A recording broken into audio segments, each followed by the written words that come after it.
Hello, everybody. How are we doing?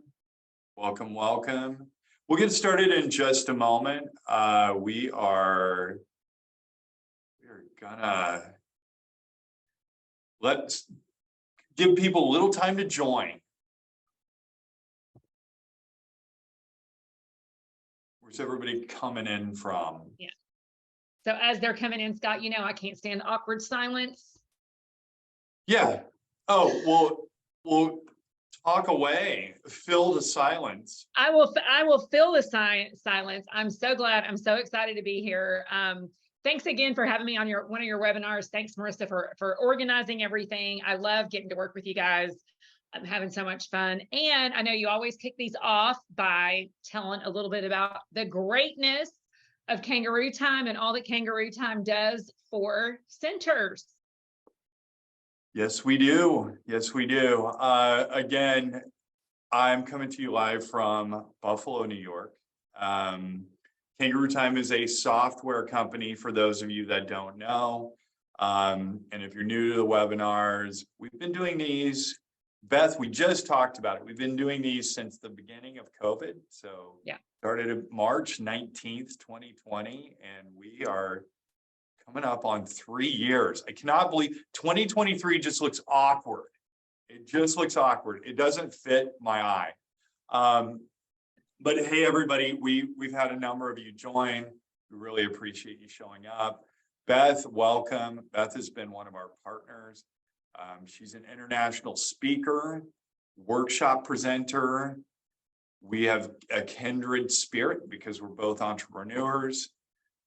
Today, she's going to share with you the secrets to retaining talent, which has been the hot button over the last 2 years.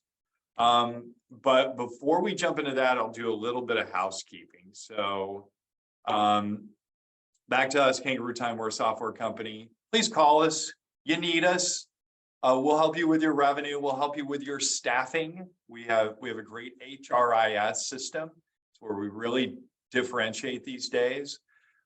We have lead management. We have a point of care platform. We make teachers like Harvard graduates in their classrooms. Because our platform is so accretive and it gives them prompts and nudges.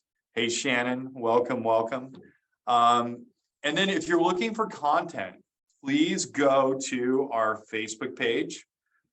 We have a group called KT Childcare Connect. Join it. It's a digital storytelling platform. Beth is always putting content up there. We have a bunch of our thought leaders like Rachel Sapala, Evelyn Knight. They contribute lots of content. Prana Richards, yep. Richards from North Texas. So I always get it confused with Richardson. But yeah, please join those and then follow our blog. Marissa is here. Marissa is our copyright specialist. She's amazing at producing content. And there's such an embarrassment of wealth when it comes to our blog and our website. We have Beth guest speak there. And then we have a YouTube channel. Go to the Kangarootime YouTube channel. It's speaking of embarrassments of wealth. There is so much darn, and I'm trying to turn over a new leaf. I'm going to try to start swearing. There's so much darn content on there, and enjoy it. And follow and subscribe. You'll get notifications. So today, we will issue certificates for continuing education.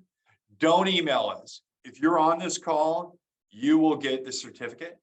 If you have questions, you guys see in the Zoom interface here. Hey, you can see my face. You see down there, there's a Q&A button.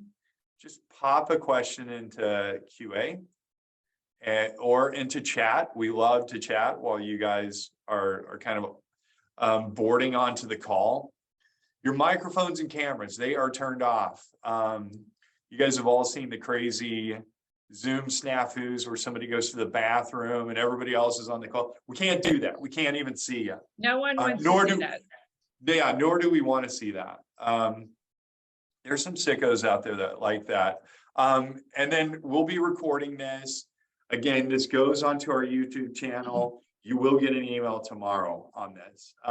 So Beth Cannon is an international speaker, workshop presenter, entrepreneur. As I said before, she's been teaching, leading, and motivating teams for over 20 years. There's no way you would have had to start it at 8 years old. 3.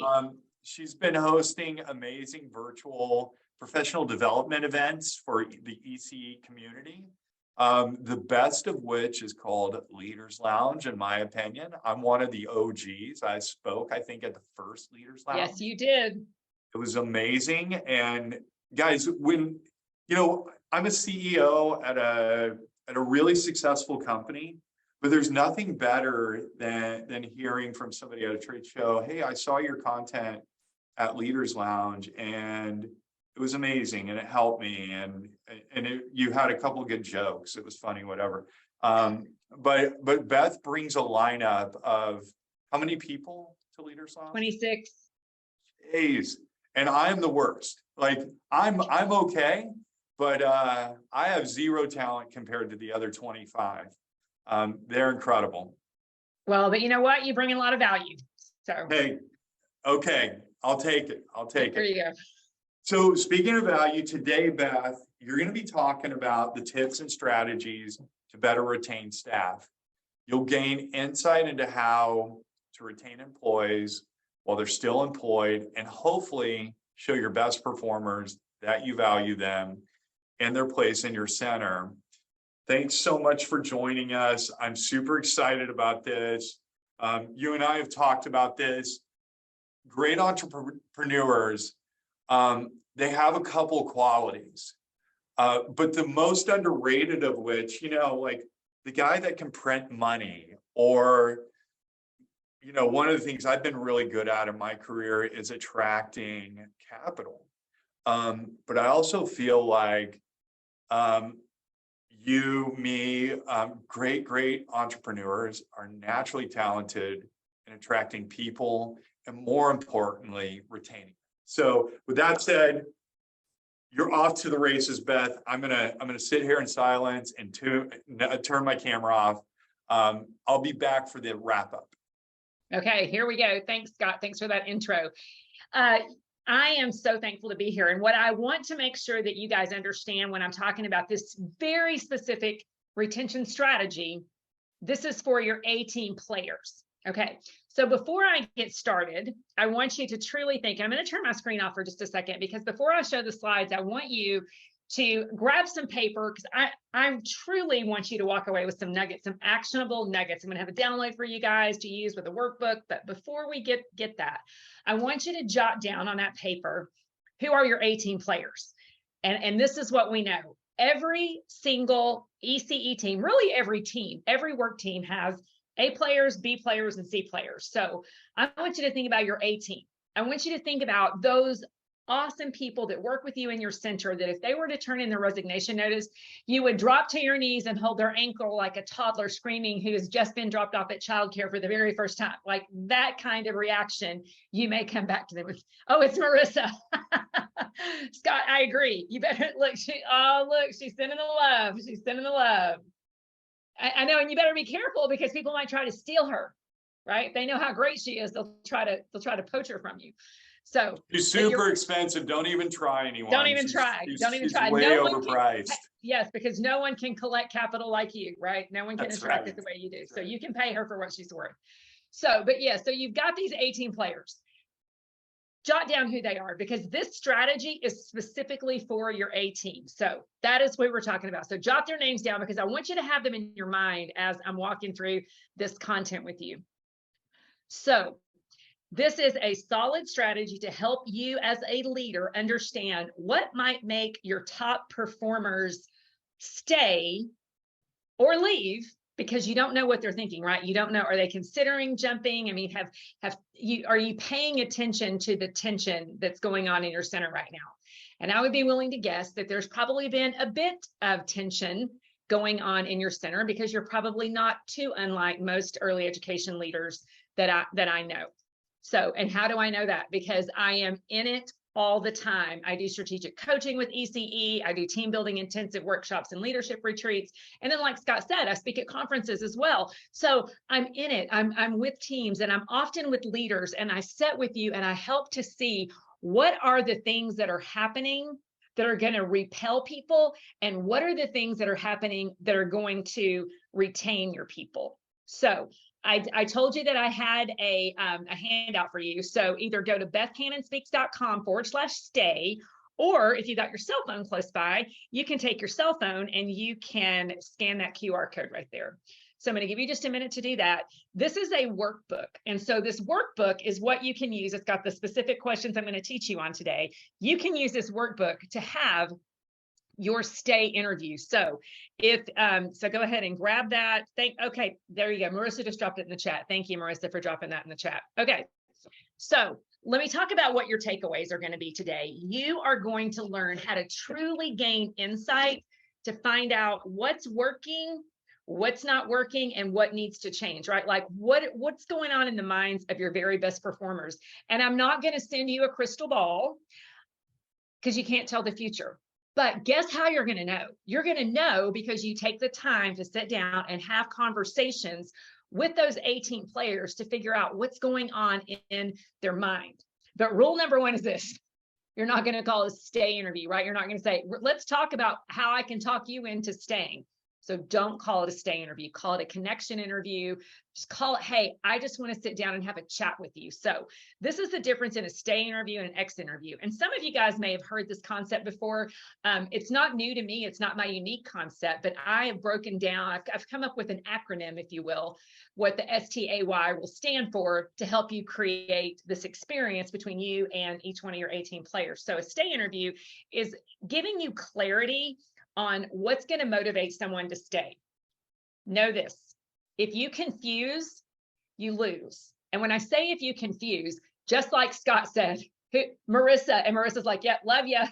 Here, my heart's here, I'm happy. You've got to have those connections and making sure, are you paying attention to the tension? So the stay interview is going to give you that clarity, but an exit interview is just going to give you clarity on why they left, right? It's very reactive instead of proactive. So a stay interview is going to help you understand what is working.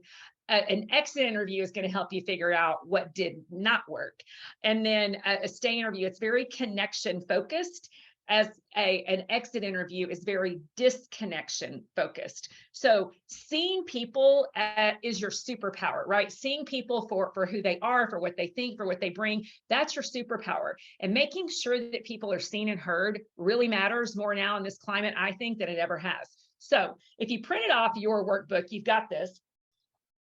If you didn't and you're just taking notes, I want you to jot down who and where at the very top. And then along the left side of your margin, I want you to put the words STAY. So I'm going to give you some tips and tricks on what this interview looks like. Okay, so that is your platform. Let's talk about the who. Let's talk about the who you're going to have these stay interviews, these connection interviews. One of my clients has called them You Matter meetings. So call it what you want. You're trying to get them to stay. It's going to be your top performers, those who traditionally have excellent reviews, excellent evaluations. They show dedication, they show potential, they show integrity. I mean, they have true star power. So if you were to do like a people probe, this is something I do in my leadership retreats, is we sit down and we say, okay, this is our list of people. What are our core values? And are they leaning into our core values? Now, Scott and I have conversations all the time about your values. We both hire people based on our values because this is what we know. If you have people whose values resonate with you, you don't need a lot of rules, right? And if their values resonate with yours, they're going to want to stay. And so for sure, 1000%, your 18 players have those values that are important to you personally, and also they're important to your center as well. So that's who you are going to have it with. Now, this is not about equity. It is not about equality.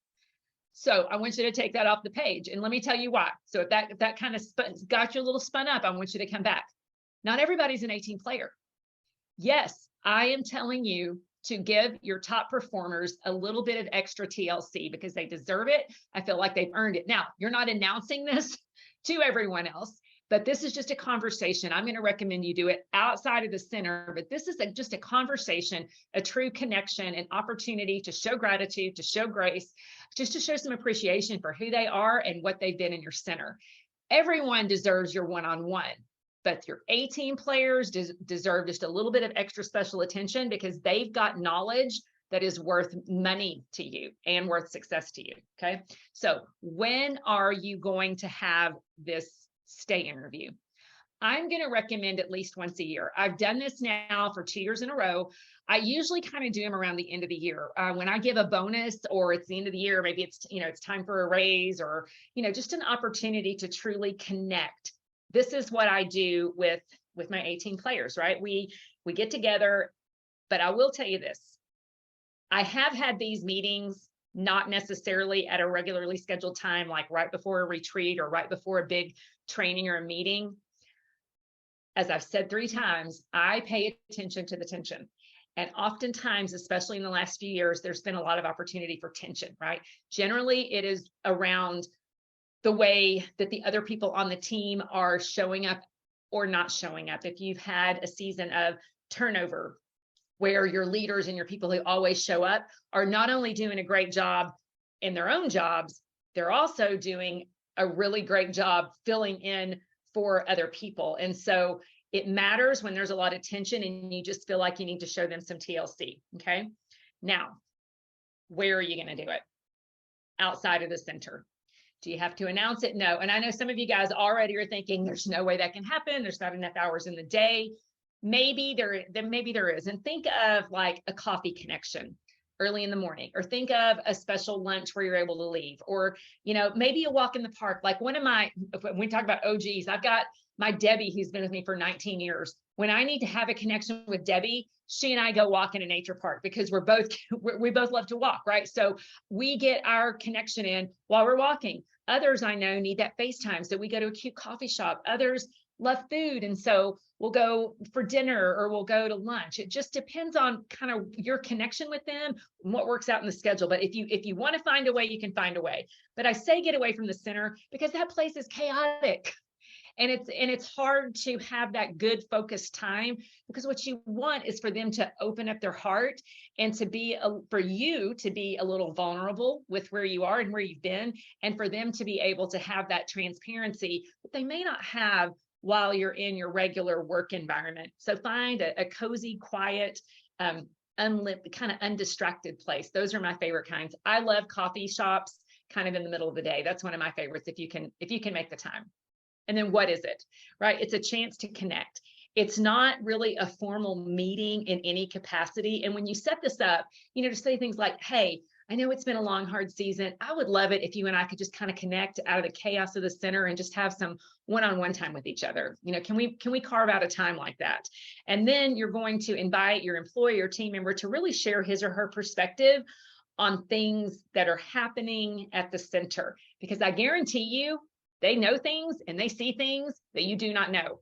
And if you don't ask, you're never going to find out. So here we go. We're diving into the content. What does the S stand for? So if you got your pens, get ready. It stands for solidify your relationship. You don't want to jump to, oh my gosh, do you think Miss Judy's about to quit? That's not what we're talking about. The questions that you're going to ask, and again, when you print out that form, you'll see this. It says, why do you look forward to coming to work every day? Start off with a positive, because these are the things that are going to fill your soul, they're going to fill your heart, and they're going to fill your spirit. Now, I'm going to say something outside of this connection, but I'm going to take this content, I'm going to put it in a separate box for you. Okay. So yes, you want to know what they look forward to, but also this could be the copy, meaning the words that you could use for testimonials when you're recruiting. Okay. This is going to give you words that your top performers are telling you with why they like to come to work. So make notes. And then afterwards, of course, the appropriate time is not during this conversation, but I'm an efficiency freak, right? So I like to be efficient. So anytime I meet with someone, I'm there for all of the information. And if you can take that information and package it up and use it as a testimonial for your center, use it. That's a sidebar. Okay, back to the stay interview. Ask them, what have they felt good about accomplishing in their job, in their time there? And it's going to vary. Maybe it's a connection with a kid or with a parent or overcoming an obstacle or working through conflict with another employee. So find out what made them feel good, like what gave them all the warm fuzzies. And then what brings you joy when you're here? Because this is what I know so many of our schools right now, the great people are having a hard time with finding joy because our jobs have gotten really hard, but they're still there. Your A-team players are still there. And I'll tell you why they're there. They have some deep-rooted why, which we're hopefully about to get to, but that why is what continues to drive them. Okay, moving on to the T. The T means take down their concerns. Now you start to ask questions that you may not want to know the answer to. And this is a challenge in doing that, because I'm going to give you a fair warning. When you're going to have this conversation, it's not going to be full of sound bites for testimonials for how great it is to work at your center. Now you are going to get information that you're going to have to do something with. If someone brings a concern to you, that means that they've tossed the ball back in your court. And when you ask them to be vulnerable and transparent with you with the things that are happening, you need to be very willing to sit in a space of getting that feedback. This is about you receiving feedback. You know what? You might receive feedback about yourself that might be hard to hear. Okay. So just kind of be prepared for that. Ask them, when have they felt frustrated or anxious about their current job position over the last year, and what contributed to those feelings? So I asked this question to mine, and I'm going to be a little bit vulnerable and transparent with you. I asked this to my Debbie, actually. And it wasn't recently, but it was a kind of a hard season that we had a few years back. And I asked her this question, and she said, Beth, I feel like you are always in stress. And when I need to come tell you something, you look at me like you're about to pass out because you have so much going on. And I know you're trying really hard to be present with me, but I know, because I know you well enough to know that your mind is going 1,000 miles a minute, and you're just wanting me to hurry up talking to you so you can fix whatever the problem is and help me. And it was like a stab to my heart, because she was right. If you know anything about the Enneagram, which we talked about it here before, I believe the Enneagram is just a personality test, and I'm a 3. So that means I'm an achiever.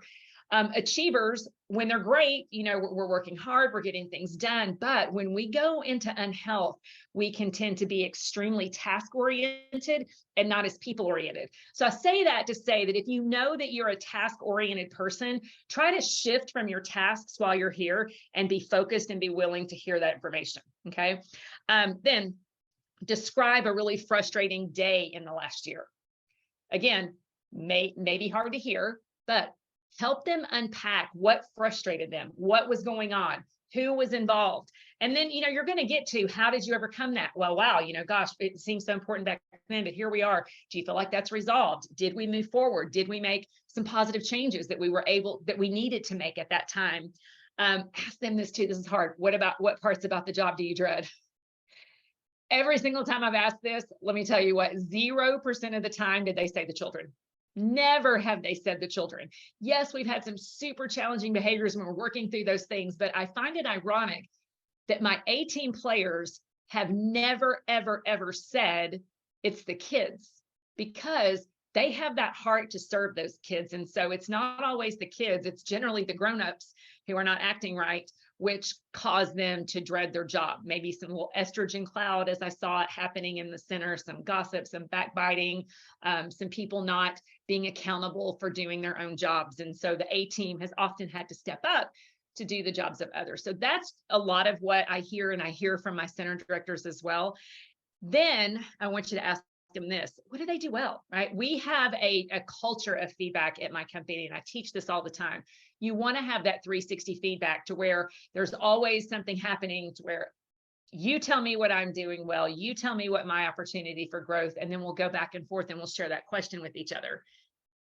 Ask them what they think they're doing well and what they think their opportunity for growth is. And resist giving feedback to them, right? This is about getting information. You're not really there to give them feedback about their performance, of course, unless it's telling their whoop, whoop, great rock star, which you're going to anyway. But if there's any tweaking that needs to happen in their world, I would not say that this is the time to do it, because remember, it's a connection meeting.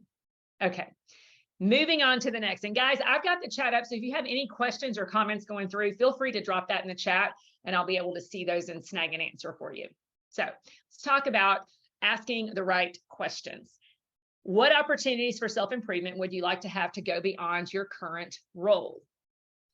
This is an indicator of who may be interested in moving up into leadership. Chances are they may already be, in the office, in leadership. They may already be a lead teacher because they've shown you dependability, responsibility, that drive, talent, integrity. They've shown you who they are, right? So find out if there's anything that they're looking forward to. Like maybe they want to go to a conference. And this is an investment, but they've said, hey, I've seen this conference. I really think I want to go to that conference, or I really want to do this training. Help them invest in their learning. What else can you do to help them level up, especially if they're coming to you and telling you this is what I want, but you're asking them, right? They're not approaching you, you're asking them. So again, be willing to look at those opportunities and what talents, interests, and skills do you have we haven't made the most of. Our job as leaders, and again, this is not my quote. Let me give you a book recommendation. So pen's ready. If you love books like I do, it's an older book, but it's probably my favorite management book. It's called First Break All the Rules. It's by Marcus Buckingham. Marcus Buckingham is the StrengthsFinder guy. So he did the personality test, the StrengthsFinder. So he wrote this management book called First Break All the Rules. And in it, he said, as a leader, you can't try to put in what was never there. Your job as a leader to pull out what's already inside. And here's his wording: turn their talent into performance. So maybe they have talents that you haven't turned into performance yet. Maybe they're super organized and the supply closet drives them crazy. And they say, you know what? I would love to organize that supply closet for you. And you maybe bring it on. So find out, is there any talent that they have that they feel like isn't being leveraged? Maybe they want to do your social media. Maybe they want to help with the office. Maybe they want to help clean up the books, or maybe they want to help teachers get more engagement with parents using their Kangarootime app. So those are opportunities to turn that talent into performance. Ask them if they feel productive at work. Teaching in the classroom, it's not always measured by specific goals. A lot of times it's measured by the heart, but maybe they would want to feel more productive at work. And then finally, what kind of feedback about your performance do you feel like you're getting? Like, am I giving you enough recognition? Is there anything that you're currently receiving that you're not, or what would you like to receive that you're not? That's what I meant to say. What would you like to receive that you're not? Do you feel like your pay is where your pay needs to be, right? Do you feel like do you feel compensated? Do you feel very appreciated? What can I do? And this is not a meeting to ask them, do they get paid enough? Because the answer to that is no. We'll talk about that soon. But the answer is always no. No teacher, no one in early education ever gets paid enough unless you're a top tier CTO of a private equity company, right? The answer is always no to that. But find out what kind of feedback they may like to have. Do you like verbal praise? Maybe know their love languages. That's another great resource. It's love languages at work. You can Google that. You don't need to buy a book for that. You can Google that and see what the love languages at work are. So finding again out what's the thing that really and truly drives them, that's going to help them perform better. And then finally, the why. What is their why? And ask them, if you could change one thing about your job, what could it be? This is what I truly believe. This is what I talked about at Bounce back in the summertime when we had when Bounce was in for the first time back in Buffalo in July of 2022. I said this: onboard everyone, bring everyone on in a new year just like they've never worked with you before, and take a deep look into everyone's roles and responsibilities. Maybe you're not just a 4-year-old teacher. I just did a leadership retreat, and you know what that 4-year-old teacher does? She's the one that does the paperwork for the school vouchers because she's Enneagram 1 and she loves the details, right? She loves those details. And the assistant director wasn't able to get her work done because she was too focused on, running the center and doing ratio and doing transitions, that she didn't have the time to devote to the vouchers that they needed. So when this owner had this conversation with this pre-K teacher, she said, I know that it stresses out Miss Stephanie because she hates that kind of paperwork. She said, I love that. Can I help her? And so the owner was like, absolutely, you can help her. So, but had she not had this conversation, she wouldn't have realized that. So, if you take a look at the roles and responsibilities that are in your center, don't put people in a box that are your A-team players. They may find something, you may find something in them that they didn't even know was there. And that's going to help connect them to you, and it's going to help them work together as a team in the center. Find out too, what kinds of flexibility would be helpful in balancing their home life. I also know this, your A-team players, they are tired. They've probably worked more hours than anyone else. They filled in for other people when they haven't been there. When you've been short-staffed, they've been the one who stayed longer than their shifts. They've probably gotten a lot of overtime this year. But one of my core values in my company is that we balance work and play, because our work is play. And let me tell you why we have that core value. Because of me. For many, many years, I did not balance work-life better. I mean, I was trying to juggle. I remember when I started my business, I had a baby and one on the way. My kids are only a year and a half apart. They're 23 and 24 now. So that's been many years ago. But I mean, I remember, bouncing one on my leg, going to the bathroom to throw up because I had morning sickness. I mean, it was kind of a crazy time. I was terrible about balancing work and life. And it took me a long time to realize those little hands will not need me for a very long time. And you know what? This side of it, I can say that I'm so thankful that I had people in my life who stepped in and said, hey, don't forget the blessings that you have at home. And I want you guys to remember that your work-life balance, taking care of yourself, taking care of your emotional and spiritual and soul health and physical health is so, so, so important. And sometimes we forget that because everything else is on fire. And so you're running with the fire extinguisher to the fire, and you don't have any fire in your soul anymore. So remember that. That's super important to take care of you. And it's super important that you teach your teachers and your A-team players for sure. But if they don't take care of themselves before they get to work, they're going to end up being burnout. And that's not what you want. So find out how not only can you support them at work, but how can you support them in life and help them be the best version of themselves so they show up in their best health, right? And in their best mindset. Ask them this: why do you stay? I don't know one single early education person, professional, whether you're an owner, director, a teacher, a caregiver, a baby rocker, whatever your role is in early education, I don't know of one person who has thought about leaving.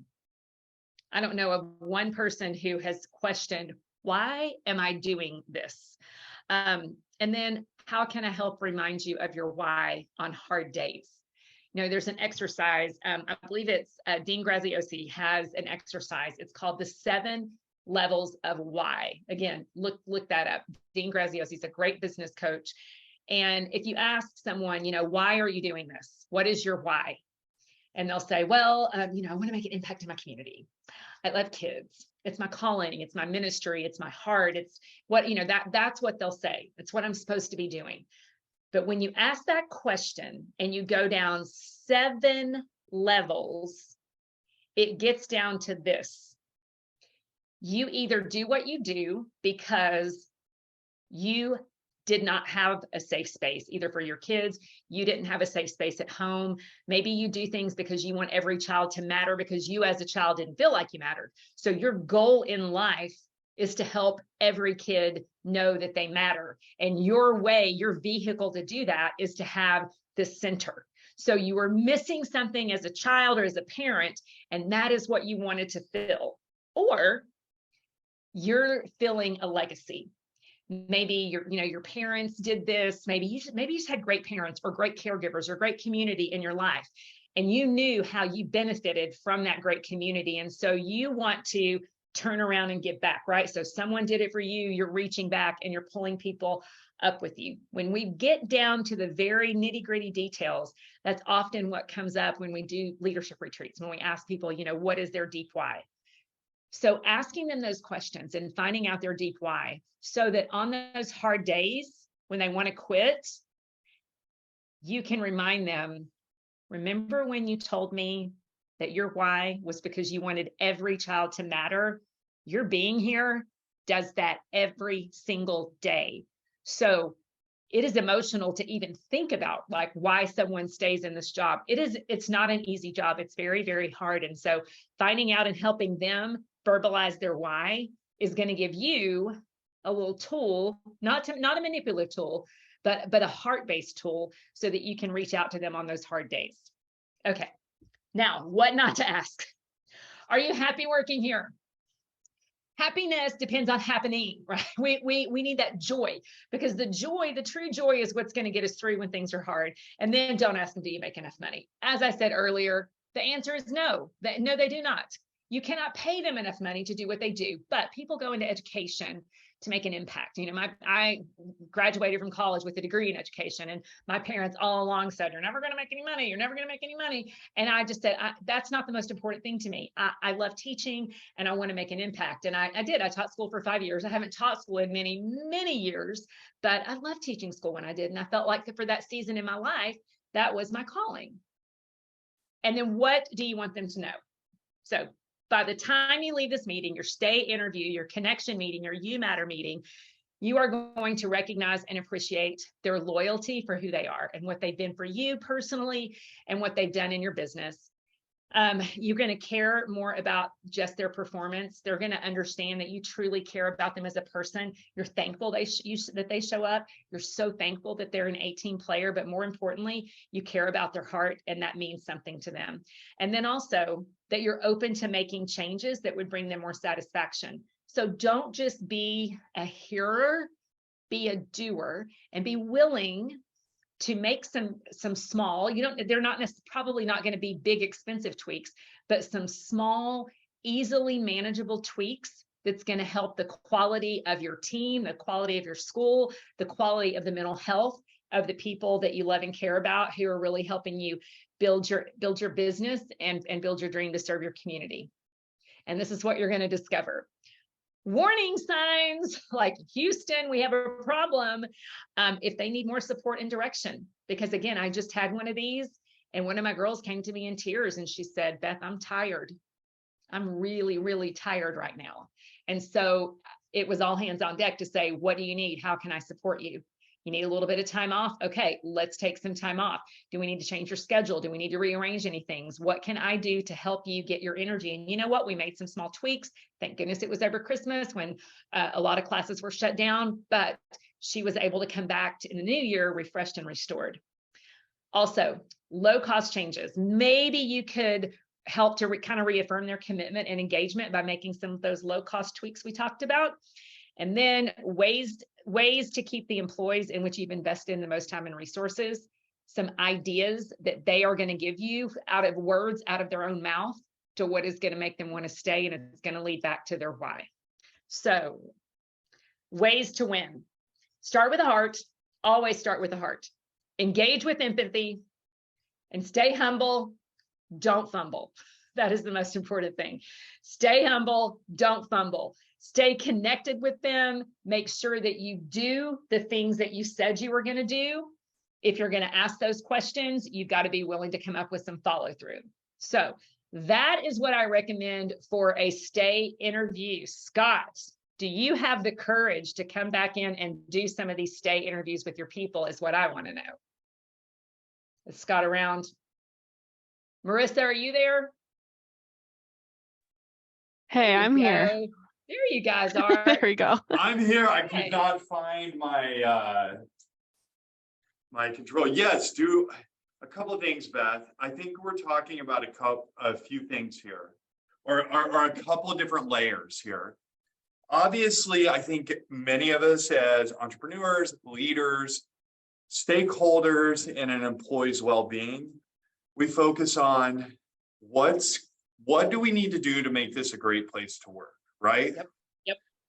The stay interview is that maiden voyage into the world of what do I need to do to make this specific employee fall in love with where we're working together, right? Like let's work really hard, have a great culture, let's hire the right people, and then specifically, how do I make this real and personalize this employee's journey?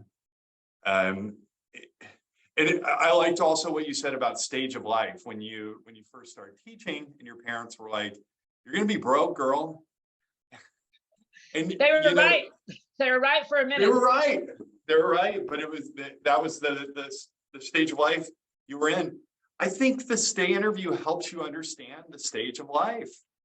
Yeah, it does. And and I've had them with multiple people now, and I've seen a lot of my clients have them as well. And I think they help. I think that the more that we can do now to stay connected matters, and it's a retention strategy. Like, it's not just an idea. When I teach, I'm saying, I'm going to give you this, and this to do. I'm not giving you fluff. I'm not giving you theory. I'm going to give you something that you can do. So this is something you can do. You can take that worksheet, you can print it out, you can schedule those meetings, and I'm going to encourage you guys to get them done January, right? We're already at January 11th. I want to encourage you to get them done soon, because you're setting yourself up for future bench warmers to pull off that bench, right? So you want to make sure those 18 people are set and locked and loaded and ready to commit for the year come ahead.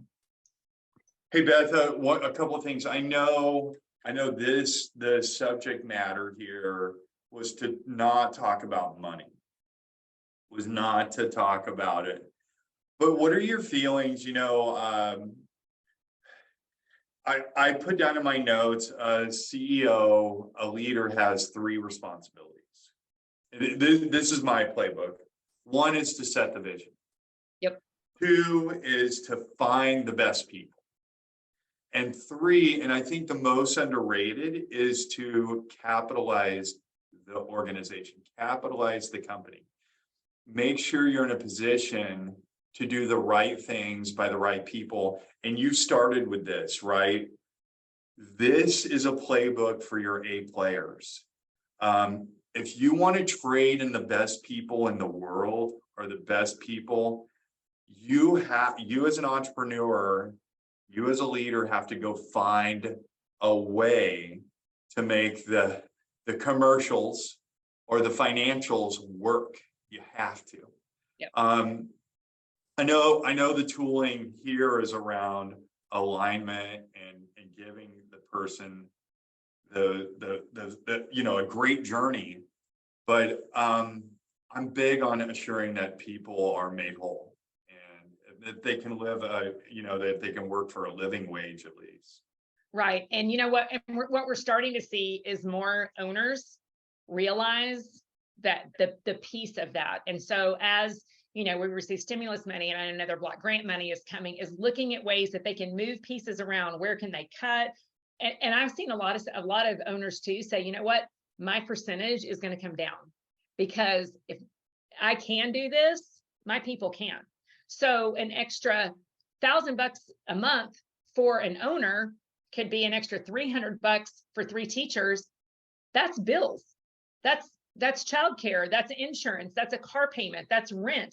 Those kinds of things matters. And so I have seen the hearts of my owners really shift in lots of ways to say, this is our most valuable capital, because it doesn't matter how great their building is. I believe about 99% of childcare is delivered from the talent through the hands of the caregivers, the teachers that are with those kids.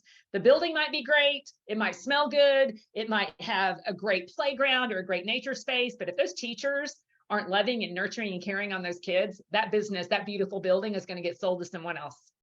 Hey, I heard Mark Cuban say it this morning in my research time. He had one that said 40% of a watermelon is a lot more than 100% of a grape. And if you want to create a watermelon, if you want to create a great big business, having the synergies of really motivated people that have some ownership, or that partake in a little more of the piece of the pie when it comes to operating profitability. Yep. It's so powerful, and it scales too, right? Like, you find great people and you get them motivated around compensation, alignment. You're doing the right things on understanding their drivers. That was another thing, Beth.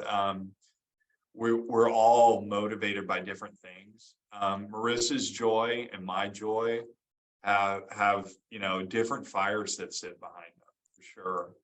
But yeah. And that's what you're going to talk about at Leaders Lounge. You're going to talk about center economics. That's right. That is right. And Marissa put the link. Marissa, would you drop that link again to make sure that those who showed up later, it's leaderslounge.solutions/Scott. That'll get you guys signed up, because coming up this weekend, we're going to do that Leaders Lounge. And Scott has got a lot of knowledge. And, you guys who are on here listening, you're educators, you're leaders in our space.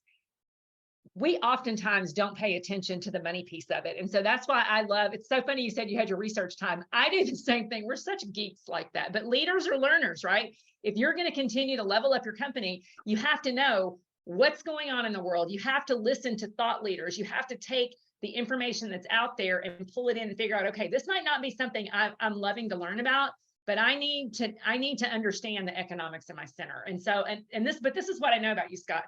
It's not really about teaching people to make more money. It's teaching people that if you do your business well, and if you pay attention to your center economics, that's going to free you up to take care of your people. That's right. I've always felt like when people lead with the mechanics of the revenue cycle or economics, there's this assumption that maybe they're greedy or they're obsessed. As we've come to learn the early education business and the childcare business, Beth, you and I have talked about it. There are those that really kind of resign themselves to running a business that looks and feels like a charity, and it trades in concepts of scarcity. Right. And again, not asking anybody to compromise their ethics or the delivery model and pull away from the spirit of something that's inherently good, just asking them to keep very, very careful track of a few levers. One we've talked about today, great people, they have like these multiples that they throw off inside your business. You know, like that one superstar teacher, again, our platform, we're starting to measure some really interesting center economics, and now we have a data science team, but a brilliant teacher drives cascading benefits that we are just now starting to understand. That one teacher can have a butterfly effect, you know, that we aren't seeing, you know, that somebody that's expressing quality inside the classroom and has delighted teachers and is communicative and is nurturing and is the second mama to a family's child. Yeah. That you can't measure the economic value there. Hey, Scott, hang on real quick. We have a question I just saw pop up. Yeah. I want to make sure we get it answered. It's from Karen. She says, would I recommend giving the staff the questions ahead of time before the meeting to let them think about it? I would say no. Just because I feel like the authenticity of an organic conversation is going to probably pull up valuable information that you may not otherwise have. It allows them to kind of think off the cuff. And then of course, it's not a one and done, right? I mean, they may come back to you later and say, you know, let me process that. Let me think about that. So if they're processors, it may take a minute, but if they know exactly what they think and how they feel, they're going to shoot it off the cuff. Hey, and Beth, you're so big on diagnostic testing and understanding spiritual gifts and also understanding work styles with the Enneagram. That's a big one. I think when you ask the right types of questions, you almost get this interesting diagnostic by seeing the way people answer those questions. And oftentimes I think societally, we are pinned into answering questions a certain way, you know, like your BS meter on the whole, why do you do this? Because I want to give back to my community. No. Why do you do this? I want to know. And it goes back to, well, I have a legacy. My grandma did this and I saw how many people she affected in the community. And it was really awesome. You know, she's had 10 students this year come back to her and say, you changed my life. You're the reason I was struggling with reading and you gave me confidence, and thank you for your loving, nurturing hugs. And that to me is the most important thing in the world. Okay, amazing. I got you. We can align, but you're robotic. I want to give back to the community. It doesn't have as much substance. So yeah, definitely make those questions off the cuff, and you go right into diagnostician and empathy mode. You try to understand how that person answers questions and what's behind that.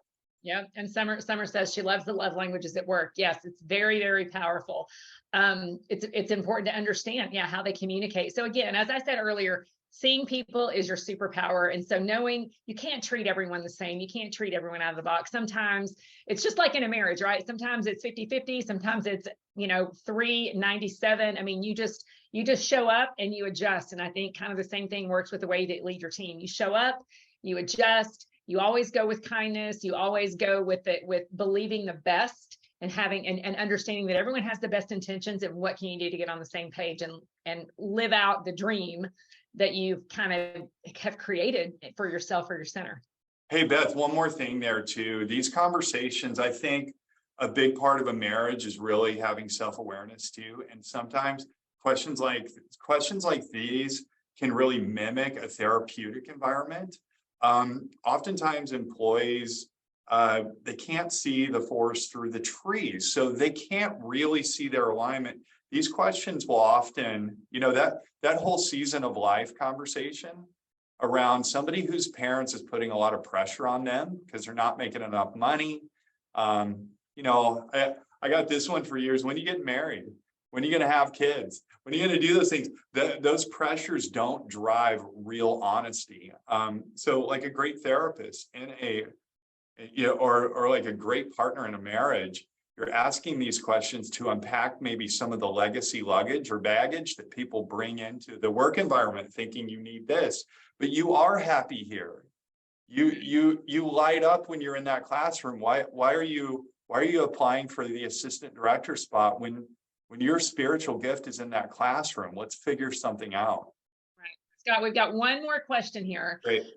Okay, Arlene asked, how do you handle the other staff finding out they were not invited to a connection meeting? Well, I would use a bullhorn and announce it, that I realized that we are working in junior highs in the estrogen cloud, right? And so sometimes there's that, why didn't she get to do it and I didn't get to do it? I totally get that. If you can do it if you know that's where your staff is, do it on the down low.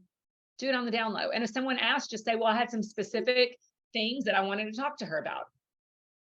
And maybe, and I have had one of my leaders do this, and it was shocking that she did it. And I was like, oh gosh, how's this going to turn out? But she did have someone ask, and she said, and she told her why.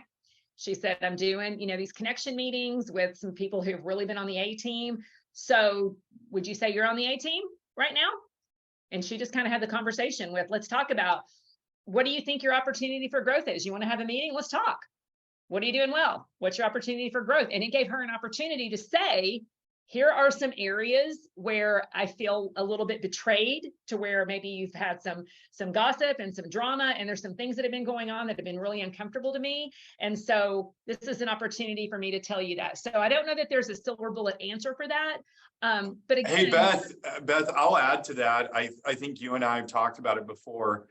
If you really want to circumvent or avoid a culture of gossip, transparency, regardless of how harsh the transparency and the reality is, it's always there. And I think great leaders have this appropriate kind of like transparency that's backed with a real genuine sentiment. Like they can just say, hey, that whole question of, let me throw this back at you. Are you one of the A players? Because to be honest with you, I don't have you there yet. I see great things.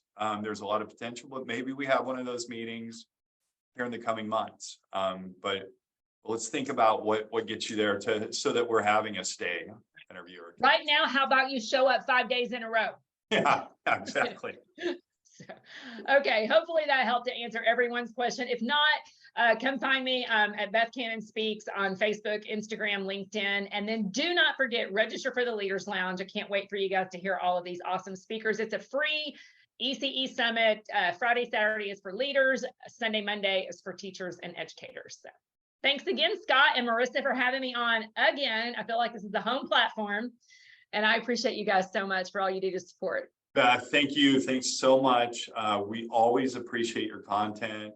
We love you. We love having you on. Your leadership and your thought, your thinking around the values in early education and what people need. We're really grateful for it. Everybody out there, many of you have had some challenges with the winter weather, with coming into a new year, with staffing your centers. Hang on, everybody. Your hard work will pay off. We're starting to see it with the data that we're collecting from the platform. Keep chipping away. There is help around the corner. The labor markets will be changing in your favor. But again, we know you're tired. We thank you all for the stewardship you have inside your businesses to love on people and take care of families and serve others. But we really appreciate you. Thank you for taking the time, your precious time, to join us. And we will see you next time. Love you guys. See you. Love you guys too. Take care. Bye-bye.